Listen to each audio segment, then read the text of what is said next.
일찍이 아세아의 황금 시기에 빛나던 등촉의 하나인 조선, 그 등불 한번 다시 켜지는 날에 너는 동방의 밝은 빛이 되리라. 안녕하세요. 김나비의 시 읽어주는 마을 시인 김나비입니다. 방금 들려드린 시가 타고르가 쓴 동방의 등불이라는 시인데요. 1929년 4월 2일자 동아일보에 실린 시입니다. 타고르는 우리나라를 동방의 등불이라고 표현하고 있습니다. 타고르는 1913년 아시아인 최초로 노벨 문학상을 받는데요. 그의 시집 기탄잘리를 통해 상을 받게 됩니다. 기탄잘리는 신에게 바치는 노래라는 뜻입니다. 오늘은 타고르와 그의 시집 기탄잘리에 대해 이야기해 보려 합니다. 타고르는 1861년 5월 7일 인도 콜카타에서 태어납니다. 아버지 덴벤드라나트 타고르와 어머니 사라다 레비 사이에서 13명의 자녀 가운데 막내로 태어납니다. 브라만 출신이죠.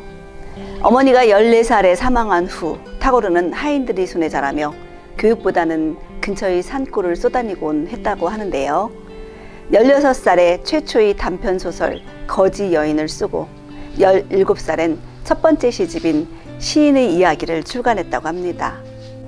1873년에 타고르는 아버지를 따라 히말라야 근처 달하우지에 있는 별장으로 가게 되었고, 거기서 역사와 천문학, 과학과 산스크리트어 등을 공부하고 고전적인 시에 관심을 갖기 시작합니다. 그의 시가 우리나라에 본격적으로 알려진 건 1920년 김억에 의해 번역본이 출간되면서입니다. 그 한용운을 비롯하여 우리나라 시인들이 많은 영향을 받습니다. 기탄잘리는 여성적인 어조로 신을 님으로 표현하여 신에게 바치는 노래인데요. 한용운의 님과 비슷한 점이 많습니다. 시집은 벵고로로 쓰였다가 영어로 번역되고 또다시 한국어로 번역된 탓에 섬세한 언어의 결이 잘 느껴지지는 않지만 그래도 편안하게 읽힙니다. 기탄잘리는 시 제목 대신 1, 2 이렇게 숫자로 이루어져 있는데요. 개인적 신앙이나 추상적인 가치들을 일상의 소재들과 삶에 잘 녹여내어 형상화시키고 있습니다. 또 여성화된 화자가 신 앞에 느끼는 감정들을 잘 그려내고 있습니다. 기탄잘리 중 36번을 읽어드리겠습니다. 36. 나의 님이여, 이것이 내가 님께 올리는 기도입니다. 내 마음속 빈곤의 뿌리를 내리치고 또 내리치소서. 기쁨과 슬픔을 가벼운 마음으로 견딜 수 있도록 나에게 힘을 주소서. 님께 바치는 내 사랑이 결실을 맺을 수 있도록 나에게 힘을 주소서. 가난한 자들을 거부하지 않도록, 무례한 권력 앞에 결코 무릎을 꿇지 않도록 나에게 힘을 주소서. 일상의 사소한 일들을 초월해 정신을 높이 세울 수 있도록 나에게 힘을 주소서. 그리고 님의 뜻을 이루는데 내 모든 힘을 사랑의 마음으로 바칠 수 있도록 나에게 힘을 주소서. 지극히 독백적이고 기도 같은 시인데요. 삶의 사소한 일들을 초월해 정신을 높이 세울 수 있도록 힘을 주소서. 이 부분이 제게 많은 울림을 주었습니다. 살면서 일상의 사소한 것에 집착하는 일이 종종 있는데요. 돌아보면 왜 그때 그렇게 했을까 후회가 되는 시간들이 많지요. 사소한 일에 목숨 걸지 말아야지 하면서도 자꾸 반복하게 되어 후회가 되는 일들이 있는데요. 사소한 일은 소소하게 넘어가는 담대함을 가질 수 있도록 나를 수련해가는 길이 필요하겠지요. 1878년에 그는 공부를 하기 위해 형과 함께 영국으로 유학을 갑니다. 그리고 런던 대학교에서 법학을 공부하게 됩니다. 그러나 그는 섹스피어나 안토니우스와 클레오파트라 등 영문학에 관심을 갖고 법학인 전공과 상관없이 공부를 합니다. 결국 학위를 마치지 못하고 1880년 벵골로 돌아오게 됩니다.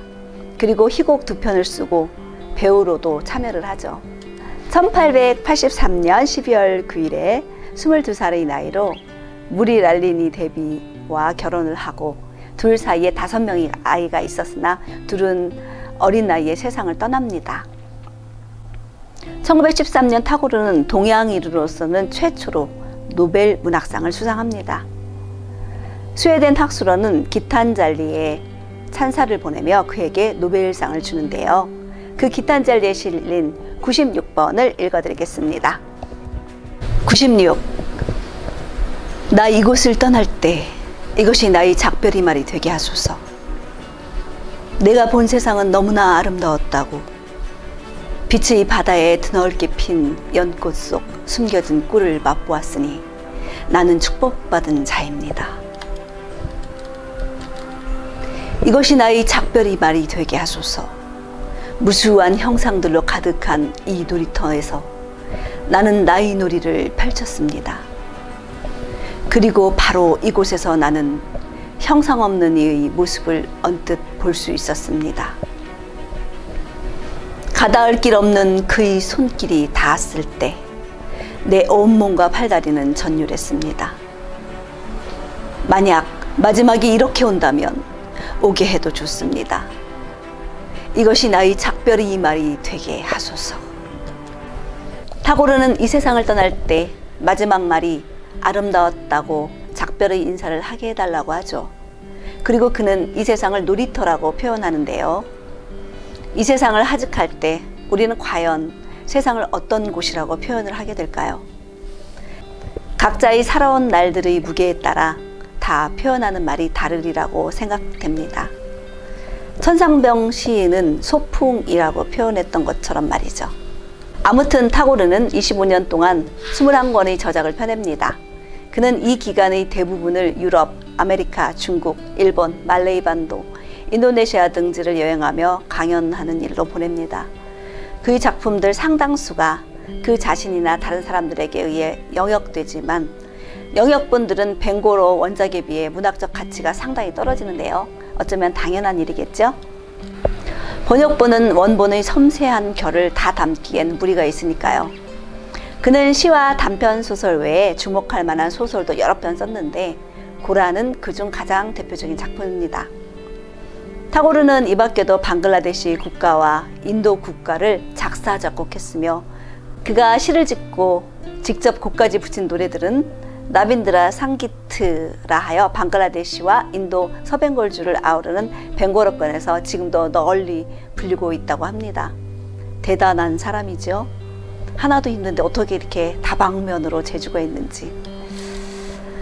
그는 문학뿐 아니라 현대의 물리학에도 상당한 지식을 갖고 있었다고 하는데요. 1930년 당시 새롭게 대두된 양자역학 및 혼돈 이론과 관련하여 아인슈타인과 토론을 할 정도였다고 합니다. 1941년 8월 7일 자신이 자랐던 콜카타 조라산코의 자택에서 그는 숨을 놓습니다. 인도 콜카타에 가면 인도 박물관이 있는데요. 그곳에 가면 타고르에 관한 이모저모를 볼 수 있다고 합니다. 인도에 가신다면 꼭 한번 들러보시면 좋을 듯 합니다. 오늘은 여기까지고요. 다음에 또 다른 시인과 시를 갖고 만나 뵙겠습니다. 지금까지 김나비 시 읽어주는 마을 시인 김나비였습니다. 구독, 좋아요 눌러주세요. 감사합니다.